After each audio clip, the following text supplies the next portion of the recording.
ఎంత ముఖ్యమో గ్రహించాడు కాబట్టి తన పాదయాత్రలో ప్రజలకు అప్పులు అవుతున్నాయి అంశాలలో అనారోగ్యం ఒకటని గ్రహించాడు కాబట్టి రాజశేఖర రెడ్డి గారు ఆరోగ్యశ్రీ పథకాన్ని ప్రవేశపెట్టడం జరిగింది. ఆరోగ్యశ్రీ పథకం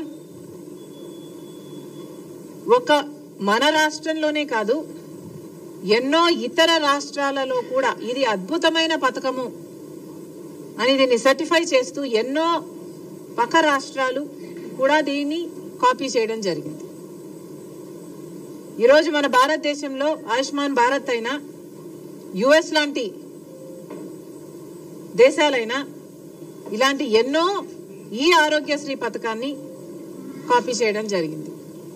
అలాంటి ఆరోగ్యశ్రీ పథకం ఈరోజు ఏ స్థితిలో ఉందో ఎంత దుస్థితి ఉందో ఒకసారి గమనించమని కోరుతున్నాం.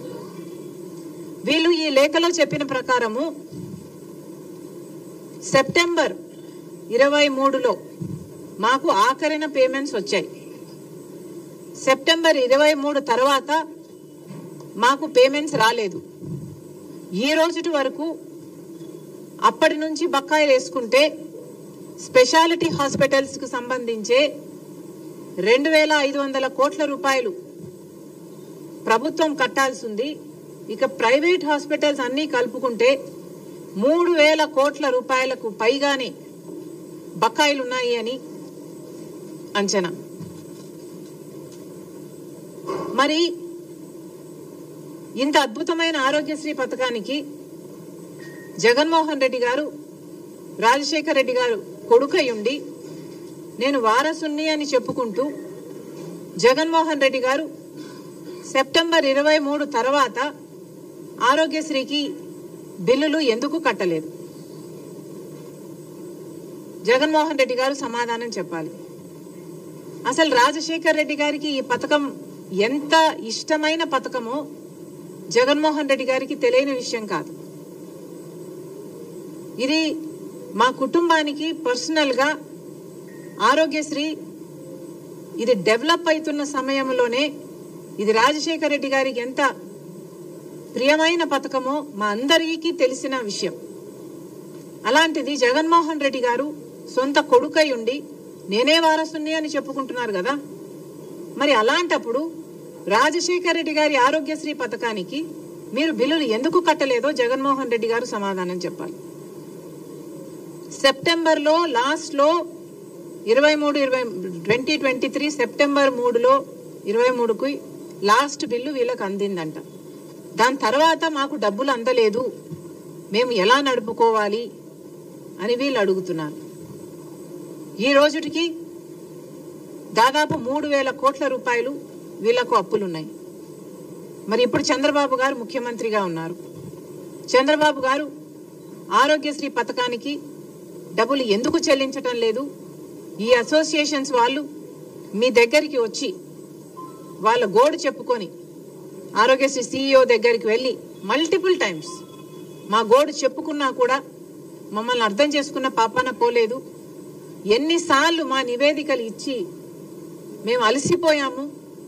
ఆ ప్రభుత్వానికి ఈ ప్రభుత్వానికి, రెండు ప్రభుత్వాలకి, అటు జగన్మోహన్ రెడ్డి గారి ప్రభుత్వానికి ఇటు చంద్రబాబు గారి ప్రభుత్వానికి ఇక మేము మా వల్ల కాదు అని వాళ్ళు ఈరోజు అల్టిమేటం ఇవ్వడం జరిగింది. మరి చంద్రబాబు గారిని అడుగుతున్నాం, ఇప్పటికి 2 నెలలైంది.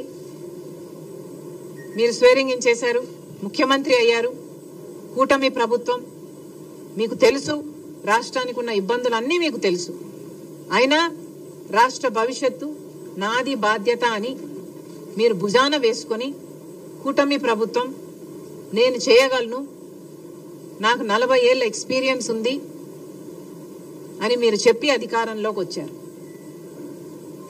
భవిష్యత్తు బాధ్యత నాది అని మీరు చెప్పి అధికారంలోకి వచ్చారు. మరి కూటమి ప్రభుత్వం మీద అయినప్పుడు, ఎన్డీఏ ప్రభుత్వంలో మీరు ఉన్నప్పుడు ఇక్కడున్న మీ ఎంపీలే కాదు, ఆఖరికి వైసీపీ ఎంపీలు కూడా ఎన్డీఏలోనే ఉన్నారు.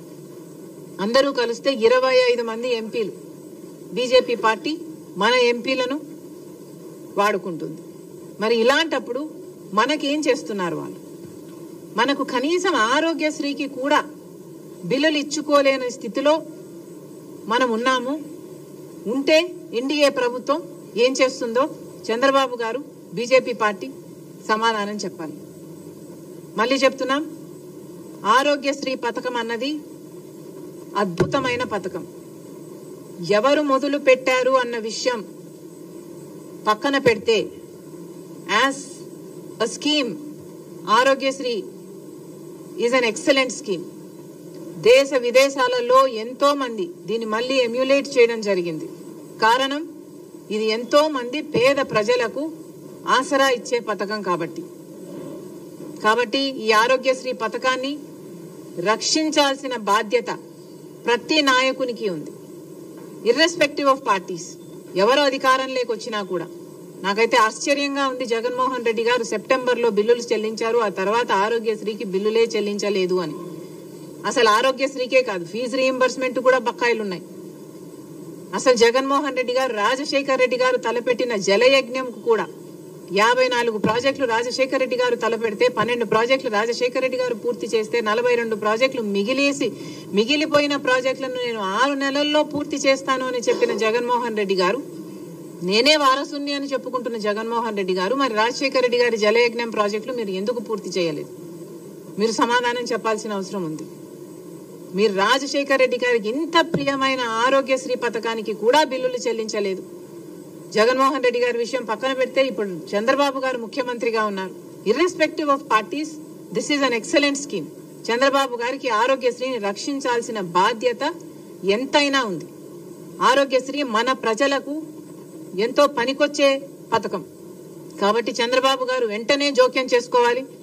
మళ్ళీ చెప్తున్నాం, ఎన్డీఏకి మన అందరు ఎంపీలు, 25 మంది ఎంపీలు పార్టీలకు అతీతంగా మొత్తం అందరూ ఊడిగలు చేస్తున్నారు బీజేపీ పార్టీకి. మరి అలాంటప్పుడు కనీసం ఆరోగ్యశ్రీని కూడా బతికించుకోలేకపోతే మరి ఇంతమంది ఎంపీలు బీజేపీకి ఇచ్చి ఏమి లాభం? చంద్రబాబు గారు ఎలాగైనా చేసి ఏం చేస్తారో తెలియదు. రాష్ట్రం ఈ బడ్జెట్ నుంచి ఇస్తారో, కేంద్రం నుంచి తెస్తారో, ఏమి చేస్తారో ప్రజలకు అనవసరము. కానీ ఆరోగ్యశ్రీని బతికించాలని కాంగ్రెస్ పార్టీ డిమాండ్ చేస్తుంది. ఇప్పటికీ వీళ్ళకి, ఈ అసోసియేషన్కే 2500 కోట్ల రూపాయలు బకాయిలు ఉన్నారంట.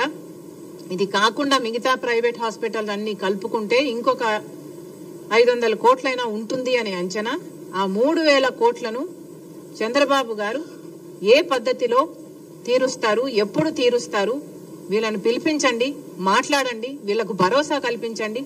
కనీసం 15-20% ఇప్పుడు వెంటనే రిలీజ్ చేయండి. మిగతాది ఏ ఫేజెస్ లో రిలీజ్ చేస్తారో వాళ్ళకు భరోసా కల్పించండి. ఈ ప్లాన్ మొత్తం డ్రాఫ్ట్ అవుట్ చేయండి. ఈ నెలంతా మీరు టైం తీసుకోండి, దీని మీద వర్కౌట్ చేయండి. కానీ ఈ నెల దాటిన తర్వాత కూడా ఇదే పరిస్థితి ఉంటే కాంగ్రెస్ పార్టీ ఎక్కడికక్కడ ఆందోళనలు చేస్తాం, ధర్నాలు చేస్తాం. ఆరోగ్యశ్రీని బతికించుకునే ప్రయత్నం, ఆ కొట్లాట కాంగ్రెస్ పార్టీ తప్పకుండా చేస్తుందని చంద్రబాబు గారిని హెచ్చరిస్తున్నాం. తర్వాత చంద్రబాబు గారి